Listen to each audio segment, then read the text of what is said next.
Welcome to the Property Management Show, a podcast brought to you by Four & Taft Marketing Agency for Property Managers. Today, we're going to talk about property management and HOA banking. So, we invited Allison DiSarro and Ken Carteron from Enterprise Bank and Trust, formerly Seacoast Commerce Bank, because they are the experts in the industry. They'll talk a little bit about the bank merger, but also cover FDIC insurance, compliance, and also why you should be wary about those introductory bank rates that sound just too good to pass up. Whether you're already doing PM and HOA management or just thinking about delving into one or the other, keep listening because this episode is for you. It's less than a week before the virtual PM Grow Summit 2021. Do not miss one of the most highly anticipated conferences in property management. This event is brought to you by 4.5 in partnership with Enterprise Bank and Trust, formerly Seacoast Commerce Bank. Go to pmgrowsummit.com to register today. See you there. And now, back to the podcast. I'm really excited to have you, Allison, back on the podcast, and Ken, it's your first time. Welcome to the Property Management Show. Thank you.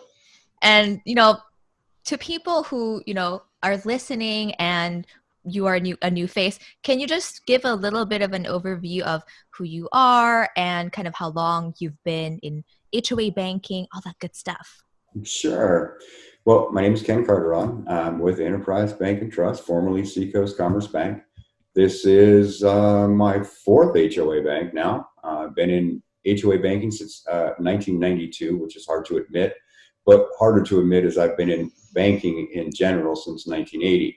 So this being my 40th anniversary in banking, I welcome this opportunity. The HOA industry has just been my life basically since 1992. One association manager said that Ken Carteron has forgotten more about HOA banking than anyone else will learn in their lifetime. So I take that to heart, and I try not to forget anything in HOA banking, but this is what I do. I'm self-admittedly very good at it. And so my clients say the same thing. And Allison, welcome back. So you are now the face of property management banking for Enterprise Bank and Trust, formerly Seacoast Commerce Bank. How does it feel? It feels good. It feels really good. I am by nature a pretty skeptic person. I'm the first to admit that. I am a don't move my cheese type of person, but we've had enough time together since about August, I believe, and I've known this bank for a while anyway. So I'm very happy to be with them. I'm very excited. All of my skepticism has been totally proven wrong, thankfully. So I'm excited to move forward. But yeah. So happy to be here. That's great.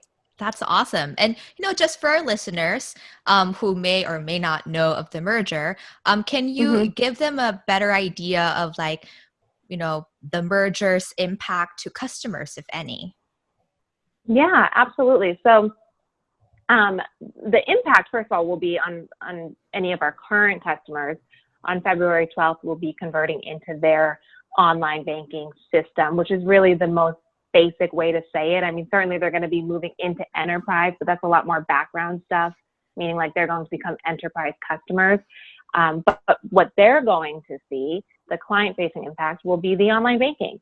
And it is certainly, going to be a change, but I will say it will be a very positive change for them. I'd like to give you a little bit of context and color, if you don't mind, about where Seacoast was prior to this change. So Seacoast, we've been very, very successful in basically becoming, like you said, the face of property management. And we have had no problem growing, that is for sure. But I will say very candidly, there were things that we were missing, right? We had the great benefits. We had the analysis credits. We had the high rates. We had the compliance and the team, all of which I think was really just the main driving factors of the success of that division. But what we were missing, which now I can say, was honestly our product suite. We didn't have as sophisticated of a product suite as I wished for us to have. And a lot of people don't really understand if you kind of relate it back to property management companies, for instance. Like if a property management company uses Appfolio, they're kind of locked in to that system, right? We were locked into our online banking provider, which we really call a core provider that basically runs everything for the operations of the bank. But to the customer, that really just means online banking. We were locked into that. So while, myself or Ken or Rachel or Tom, any of our other relationship managers would try and advocate for another software, so to speak, we weren't going to make the investment. It would have been a big change and a very large cost, and we were locked into a contract. So the nice thing is their product that they have, their, software is actually what we wanted. It's that, like, the actual product that we wanted. All the demos that we sat through, everything we begged for, that's what they have. So the reason why I think it's important to say that is because when our customers move on to that product, that's going to be a positive impact. As we've already merged, but as of today, the customers haven't merged. That's happening in February. And I think everybody's going to be, honestly, I think they're going to be blown away by the expansion of the product, the sophistication of the product, and even with the sophistication of the product, the ease of use. That's one of the things I've always loved about this product, even prior to our merger with Enterprise, was that it had, again, for lack of a better word, a more sophisticated feel to it, and there's more that you could do, but it still felt like you could log on and figure it out, right? And you don't see that with a lot of softwares. Yeah. So I think they're going to love that. But beyond that, everything that they loved about their relationship with Seacoast is there. I mean, we are literally creating the same property management, HOA, specialty banking wheel within Enterprise.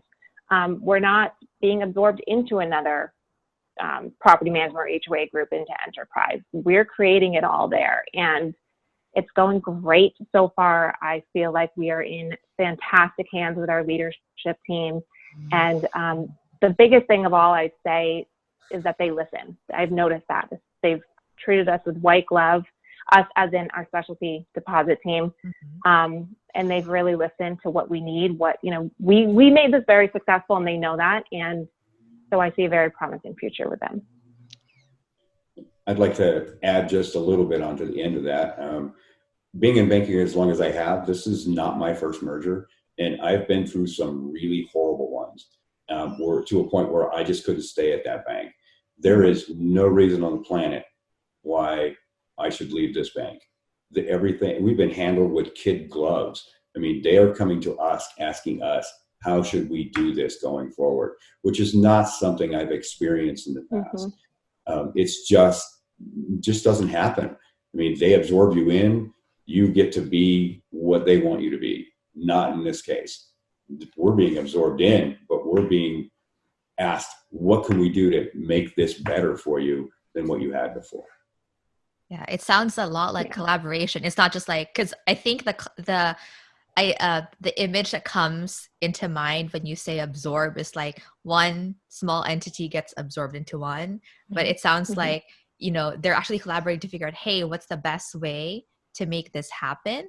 And just seems like the stars align. Like that's kind of technology you guys, or platform you guys wanted, happens to be what Enterprise has. And so to kind of balance the scales, right? So we heard a little bit about what a customer should be excited about. How about you guys? What are the things that excite you most about the merger? And just to balance the scale, if there was one thing you could change, what would it be?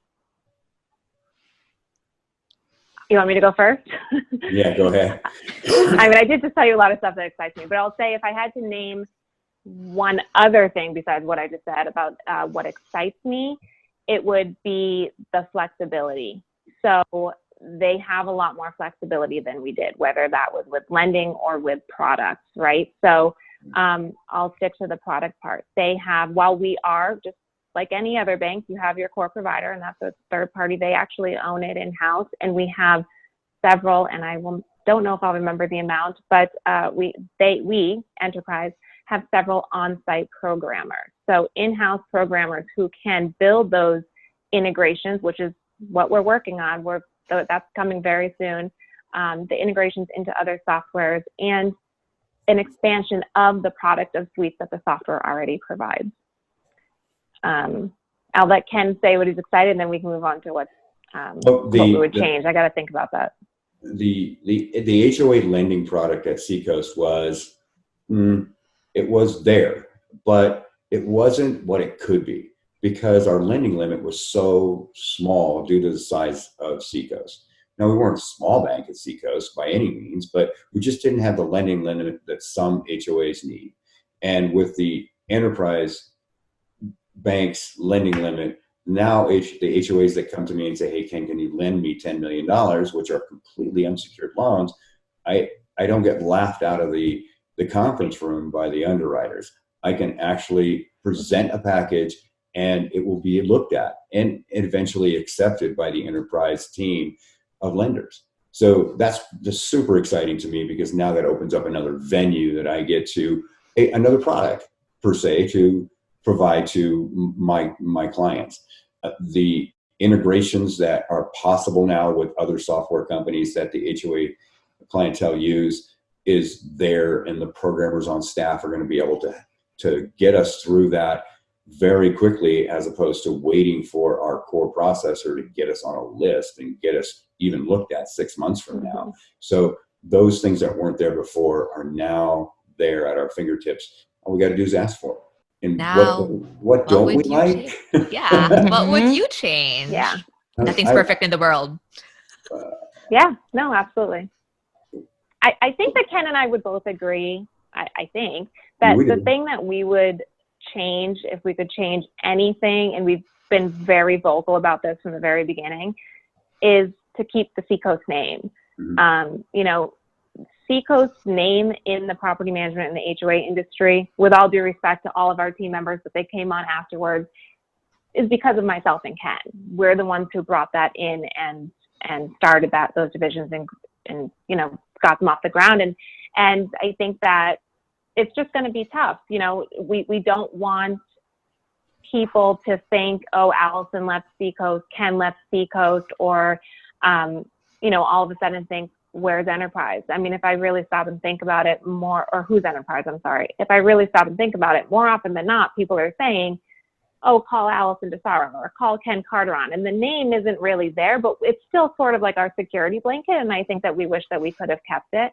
With that said, we know, even outside of, property management or HOA banking, we know banks in general. We know that Enterprise is a great name and a great reputation, but it just may not be as prevalent or it's not as prevalent in our respected industries.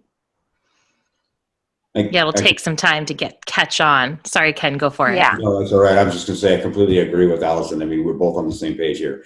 If we could have kept our name, that would have been awesome, but we can't. So we're going to move on and it's the bank of Ken and Allison. So, I mean, it's the tax for getting all the other good stuff.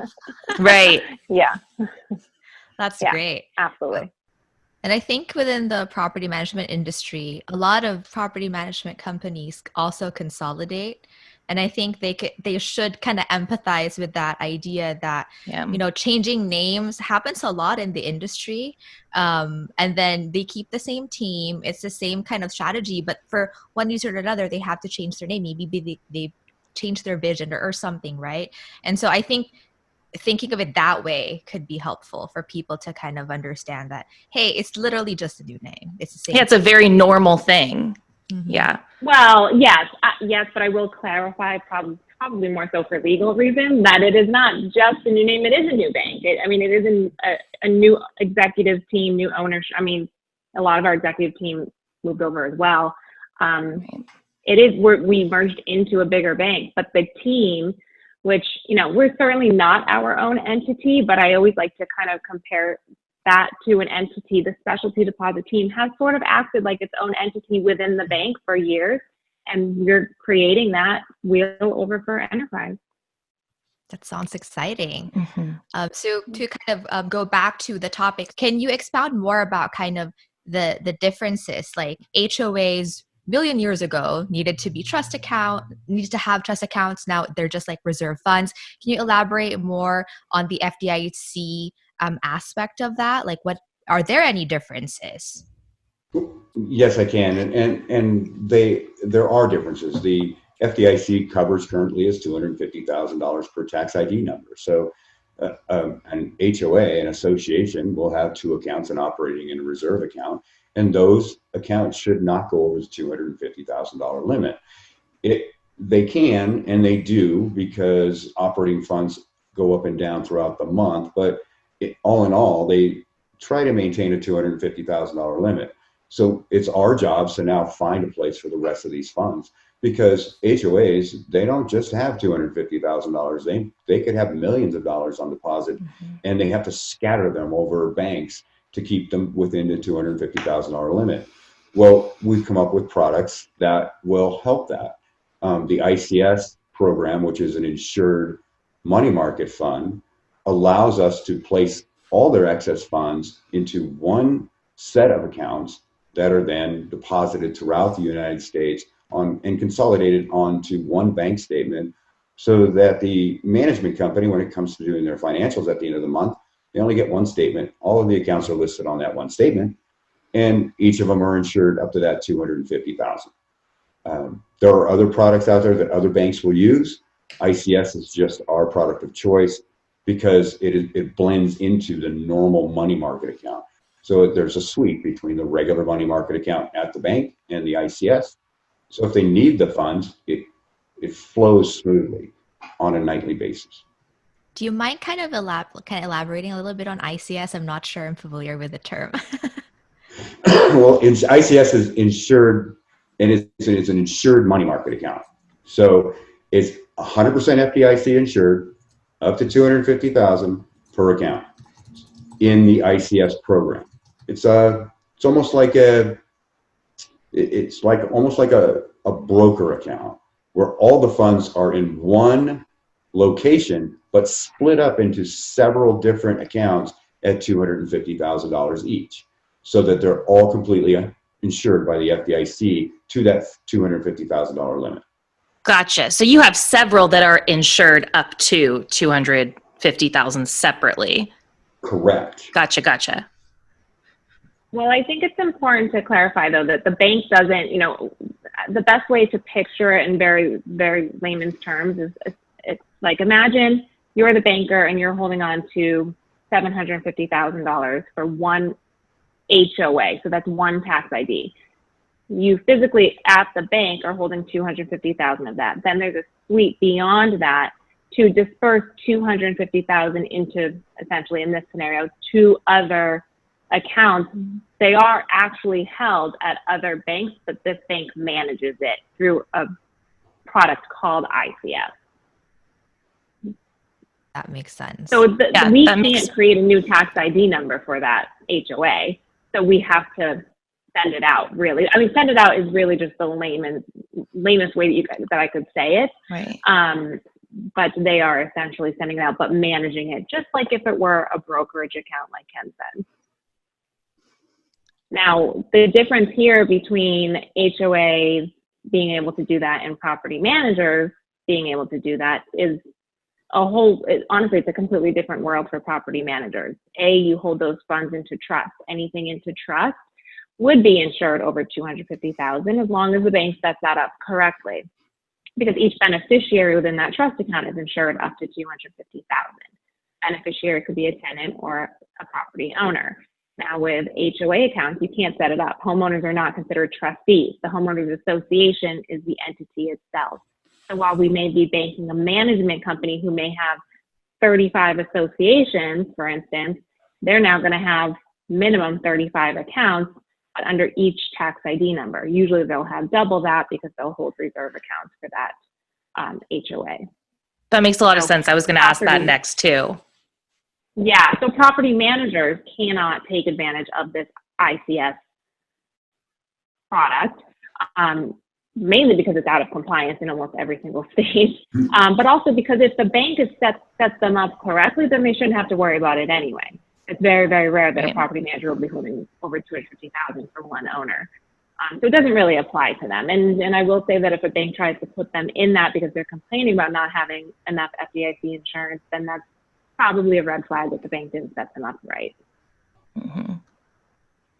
And so for companies, I think this is really relevant. There are a lot of discussions online of property management companies trying to get into, HOA management. And so knowing that like there are big differences in the two is really, I think, helpful if they're thinking of getting into that side of the field, so to speak, right? To kind of educate yourself before you jump into, and now you have the funds and you like don't really know what to do with them or how to properly handle them. Yeah, and I will say that, like, from my experience, and Ken could probably speak to this as well as his own, but from my experience, where I see that mistake happening is normally when, like you said, a property management company is going into HOA, because that's where they can really mess up. Usually if an HOA company is going into, or an HOA management company is going into, third-party property management, while they may want to, if they set it up there with their, preferred way, like HOAs normally do, it wouldn't necessarily get them in trouble, but it's just not really the trend. But if property managers try putting HOA accounts into a trust account, then that's certainly messy enough where they can get into trouble. I think that's really important, especially if anyone's thinking into getting into into HOA management. Because I think a lot of the thinking is, I need to learn how to do it, like, how to deal with the board members and everything. But I don't think people realize that they also have to educate themselves on the financial side. It's almost like an afterthought sometimes. Yeah, like I'll just go to my bank and they'll know what to do. Right. Yeah. And I do talk to a lot of people that are like, I want to get into it because why not? There's a lot of opportunity here, but it's kind of like making sure that you have all your ducks in a row before taking the dive. And this is obviously a very important duck. It's money. Right. And you may also find that certain different states have different laws when it comes to who signs on these association reserve accounts. So like in California or Nevada, the property manager can't sign on those reserve accounts, not even as a secondary signer. It has to be the association board members that are responsible. And those board members are sometimes one-term board members. They'll turn over annually, and then you have to get the signature cards redone every single time. So if you go to your local bank and say, hey, I want to open this account, and then you forget about it, and then you want to close this account later, those signers don't exist anymore. That's where the problems come in. So you want to be at a bank that actually understands the HOA industry in order to open these accounts properly, and then manage them properly as well, so that you're not running into a problem when you get around to closing those accounts later in life. Yeah. So is there some type of process for that on your end where you are communicating with the HOA management companies on an annual basis or something, saying, hey, here's what we need to do to make sure that you are set up for success for the next year, you have the right signature, whatever that may be? Well, unfortunately, we don't get all the notices in the world that the board has changed over. We kind of rely on the management company to know that their board is changing over and to let us know. And if it's a management company that's just starting out and they're not familiar with the process of the accounts, they may not understand that if the board changes, the signers on the accounts will change, because they're used to the fact that we sign on everything. In most states, they can sign on the operating accounts, and so they can go status quo with the operating accounts. It's the reserve accounts that have become the problem when boards change over. Yeah, so it's more about education and making sure that they're set up for success in that sense, which is very important too. Absolutely. When choosing banks, I know a lot of people choose banks based on rates. Could you speak to that? Like, I think that's just the most common thing. We always tell our clients, because from 4.5 Marketing, we're a marketing company. We help our clients. We help property managers get more owners. And a lot of times owners just look at the star rating or the rate because they don't know anything else about property management. So on the other side, when property managers or HOA managers pick banks, they're like, well, I don't know how to compare banks, maybe rates. And so how would you recommend people go about assessing which bank would be a good fit for them? Yeah, well, I'll start. So I'll say that, the industry is certainly rate sensitive, industries, especially HOA. But, if we're talking about analysis rates, which is what gives them back the credits and not interest rates, if we're talking about analysis rates, I think it's really important for people to really do their homework. We're lucky in the sense that we see statements from banks monthly, right? Like dozens of times a month when we're bringing over new clients. And it really can be used as a smoke and mirrors tactic for bankers when they're talking to clients. Like, I will give you an example. So a banker could say to you, I will give you 1% on your balances. But if they're talking about analysis accounts, which is where you get the credit, then they're not actually, 1% sounds great if that were interest.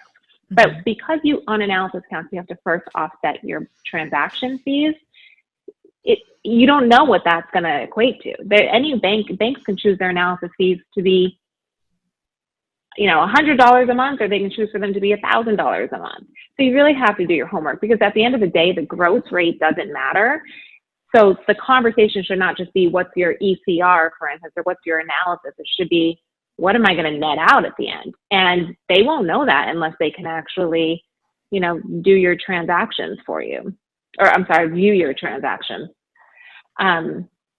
So that's important. You want to do your homework on the actual account. What does it look like for you specifically? And then I'll also say that when it comes to rates, if you say a bank, because we've seen this, I mean, Ken, you can speak to this, especially in the specialty banking field. If you see a bank come out with a high rate, you should really wait to see what happens with that. And not necessarily because it might be like a bait and switch for that one customer, but more so because if that bank is all of a sudden putting out high rates, it's probably because they need an influx of deposits. And that's because, they're lending out too much, which is great. And if they're, consistently how it is, then fantastic. That's the type of bank you want to be with. But if that's just a phase and then all of a sudden they get an influx of loans, they're not going to need those deposits anymore.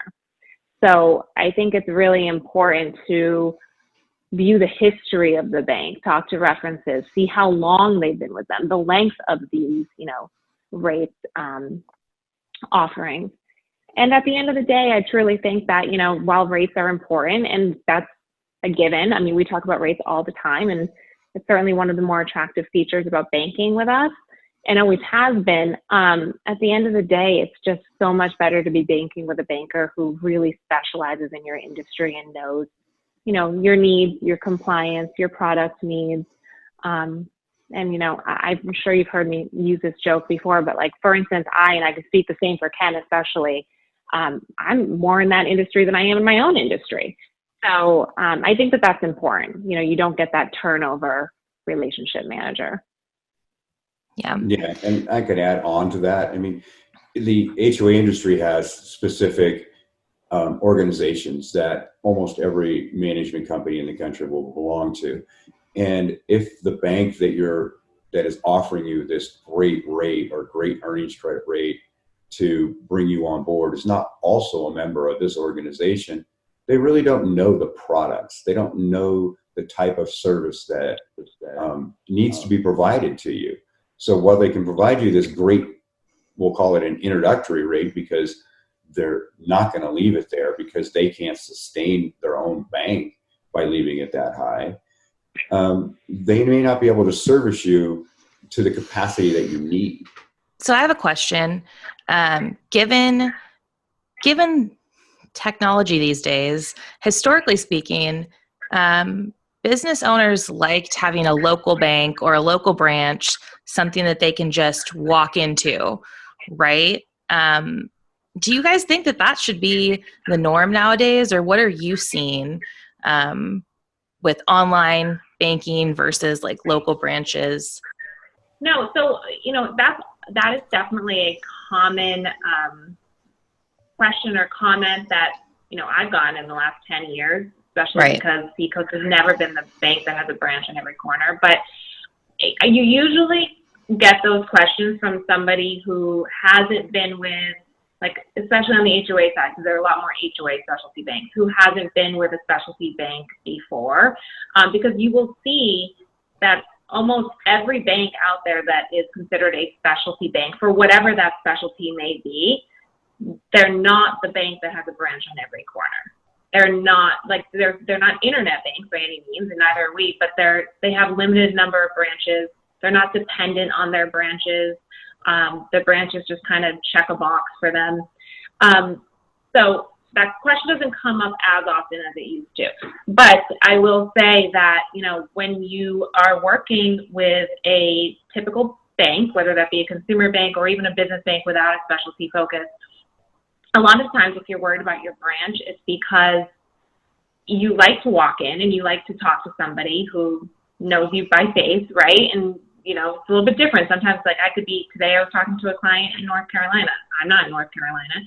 But at the end of the day, there's usually a high turnover in those types of positions. It's usually like a branch manager, a new accounts person, and they also can't make decisions for you on your account. So when you're dealing with executive level relationship management, you're getting those decisions made, right? Like there isn't a big ladder for us to climb up, and that's nice. And that's also, you know, if you could walk into a branch and see me, I'm sure you'd be, you know, happy. We can exchange niceties all the time, but it's not necessary.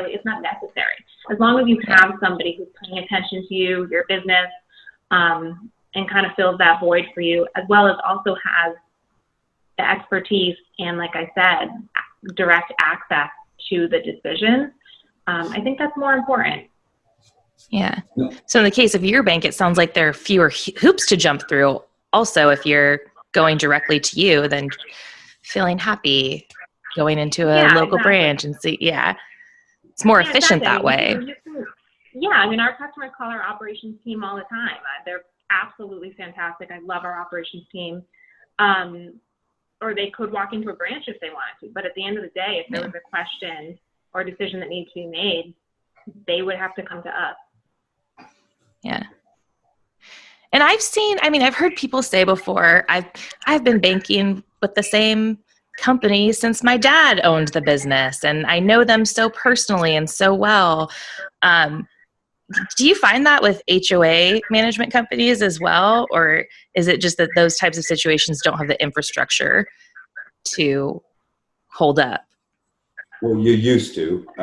The HOA management companies would bank with whatever bank was closest to their management company because they had to walk the deposits in every single day. With the technology advances over the years, that's not necessary anymore. I mean, we're going to give you a scanner. You're going to scan those checks in to the specific accounts that it belongs to. If you need a cashier's check, you're going to send us an email and we're going to FedEx it to you overnight. It doesn't matter where you are and where we are. And you're going to send those requests to me, and I'm not even anywhere near a branch. I haven't worked in a branch in 20 years. And even at Seacoast, I mean, I was only there for the 10 years that I was there, but prior to that, I was at another bank and I still didn't work in a branch.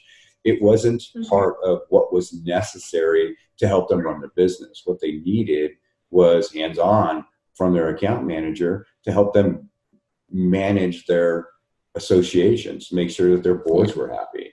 It's not I need to go to a branch. Even though the boards will say, hey, I need to go to a branch, I just ask them at board meetings all the time, when was the last time you were actually at the branch? I mean, do you know the branch manager at the local Wells Fargo? No, they don't. They really don't know who it is. They talk to Susie Teller to use a phrase. You know what I mean? It's just something people think they have to do without really thinking about it. Correct. It's like the unknown. It's like you don't know what you don't know, right? Right. They don't really know what they're missing out. And to that point too, I mean, I certainly don't deal with that with landlords because they go directly through their management company. But you know, over the last several years, the board, correct me if I'm wrong, kind of got away from that feeling of like they need to be doing the banking. They rely on their property manager to be doing the banking anyway. And the management companies are very familiar with the type of products that they can use to facilitate that. I don't know, Ken, if you mentioned Lockbox, but a lot of HOA management companies use Lockbox, and Ken can speak to what that is because he's definitely well more versed in it than I am. But with Lockbox, you don't have the options going into the bank. If you're using Lockbox, you have to do it electronically or through the mail. Yes, correct. I mean, the Lockbox products are at every bank that does HOA banking, they have a Lockbox provider, whether it be in-house or a third party. You're going to mail your payments for your HOA dues to this Lockbox. And you have more than just the option of mailing paper. The Lockbox companies now have the ability to accept your credit cards or your debit card to make your payment. You can set up through your own home banking and have the check or the electronic payment sent to the Lockbox from your own home banking. So there's no need for a homeowner to go into a branch to make a payment or to go to the management company, for that matter, and drop off their check. Everything should go through the Lockbox. And that's just for safety, security. You don't want those checks going to a property management company and then they lose the item or the mail loses the item. And electronic is probably your best bet these days anyway. Yeah, thank you, Ken and Allison, for sharing all those insights about the differences between HOA banking and property management banking. Now, I'm really excited because both of you are going to be at the virtual PM Grow Summit conference next week as our conference partner. So, do you have a message for people to come visit you? Yeah, I'll say I'm so excited. This has PM Grow for the last few years since it started, since its inception, has always been at the top of our list, or my list, I should say, because we actually didn't introduce the HOA division to PM Grow. This is our first time doing that. So I'm very excited. I'm very excited for the setup. It looks like we're basically going to have two sides of the booth, property management, HOA. So I'm excited to have Ken there. I think that he's going to be a huge fan after it's over and done with. And I think it's important for people to know that, it's not just property management, because like you said, these companies are expanding. They're expanding into HOA as well. So come say hi to us, please. We can talk about our specialty. If you're a current client, we can talk about the merger. We can talk about anything you wish. We have raffles. And if you're HOA and PM and you're mixed, don't worry. We will make sure that you're talking to the right person. And we look forward to it. We're very, very excited. That's great. To our listeners, thank you so much for sticking around, and we hope to see you at PM Grow Summit next week as well.